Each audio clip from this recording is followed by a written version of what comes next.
সুযোগ না লাগে তোকে আমি 5,000 টাকা দিব, সমস্যা কি? টাকা দিবেন?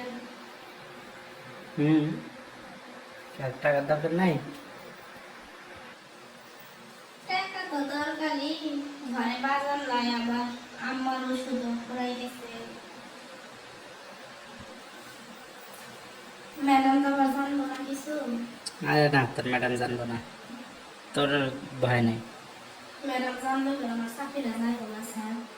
চাকরি যাবে না, তুই আমার খালি একটু খুশি করবি, তখন আমি খুশি করে দেবো, সমস্যা নেই। আপনি তো আমার ম্যাডামের কিছু বলবেন না এই বিষয়ে? আরে না, পাগল নাকি? টেনে বয়।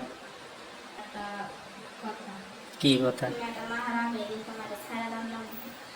আচ্ছা সমস্যা নাই, তোর ম্যাডাম আসার পরে তো রাখলে পরে তো আমি বিপদে পড়ে যাবো। ম্যাডাম নজর বাইরে গেছে, আজকে পাত্রা এখন তো আমার সাথে বেশি সময় নিয়ে হবে না। তোর ম্যাডাম আসবে, দেরি আছে, আমি তো জানি না কি কাজে গেছে। তুই এদিক বয়।